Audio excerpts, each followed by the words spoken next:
Morning, we should start by saying thank you to all our veterans. Absolutely. Thanks to all those veterans. And we begin with tragedy in Asia. At least 2 million people in the Philippines are begging for help after what may be the deadliest disaster in the country's history.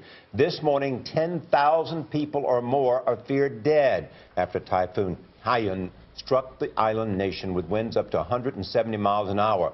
The confirmed death toll is now at 942. The winds, along with the storm surge, destroyed tens of thousands of buildings. One official says in some cases, devastation has been total. And the relief efforts are just beginning. This morning, a team of U.S. Marines brought water, generators, and other supplies to the hardest hit areas. Many survivors are reporting violence. Some store owners are using weapons to fight off looters. Seth Doan is traveling in the region this morning and filed this report. Days after Haiyan slammed into the Philippines with terrifying force, survivors are growing desperate. We want water and medicines for the injured. We don't need pity. We just need your help. With fierce winds and heavy rains, the monster storm barreled through the southern islands Friday, destroying nearly everything in its path. But it was the wall of water, more than 10 feet high, that proved most deadly. The violent storm surge sent men, women, and small children fleeing for higher ground. At this hotel in hard-hit Tacloban, a team of American storm chasers became rescuers, using mattresses to help elderly guests escape the rising floodwaters. Okay, I can feel electricity in the water, guys. Witnesses say the storm damage is tsunami-like. Power is out, residents displaced, and entire communities flattened. The devastation is, I don't have the words for it. It's really horrific. Survivors wandered through the streets covering their noses to mask the stench of dead bodies. Many are desperate for the basic essentials. We don't have water anymore, we don't have food, but we survived, and I'm glad that we're still here. Some waited in line for rice and water, while in other spots images of chaos emerged, people forcing their way into stores to grab whatever they could. Despite the widespread destruction, there was one bright spot. At a heavily damaged airport, a 21-year-old woman gave birth to what some are calling a miracle baby. Relief aid from the U.S. and around the world is on its way. But for those still struggling to understand the full scope of the disaster, the help cannot arrive soon enough. We just can't explain it, you know. This is our place for how many years, and then it's gone, nothing. For CBS This Morning, Seth Doan. The storm tore through the city of Tacloban. A U.S. Marine general flew overhead this morning and said he saw bodies everywhere. The Philippines president says he may have to declare martial law there. CBS News' Barney Below is in the nearby city of Cebu. Charlie and Nora, good morning.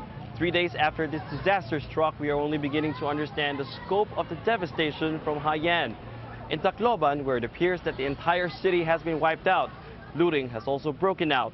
In fact, I met a family today at the airport here in Cebu City. They ran away from Tacloban because their store was already getting ransacked and they were being threatened. They told me at least 7 people have been killed by looters at one of the biggest malls in the city. This is all, of course, partly due to the lack of relief and aid. But there really is no lack of aid here in Cebu City. As you can see, these volunteers have been packing relief goods around the clock. And the U.S. Marines are here in the Philippines with the first plane load of relief goods coming from the U.S. government. So no lack of help there, but still, the challenge is to be able to get the aid to survivors of the typhoon, given the many roadblocks that have not been cleared. For CBS This Morning, Barney Below, Cebu, the Philippines. And pictures from space show Haiyan still covers a massive area. It is now a tropical storm moving over central China after hitting northeast Vietnam this morning. Storm chaser Jim Eds was in Tacloban on Friday when the typhoon hit. He spoke to us on Skype about the destruction.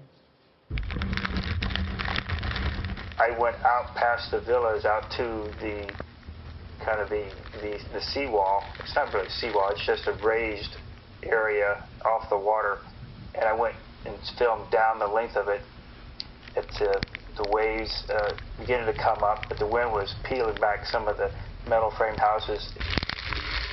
I was down low filming, and there was water going by me. This is pretty cool. But then it started really getting dangerous. I slid into the pool because I felt safer in the water, and then it became stronger yet, and I got out and I got around a corner and then filmed the rain and wind just howling by. It just kept going on and on and on.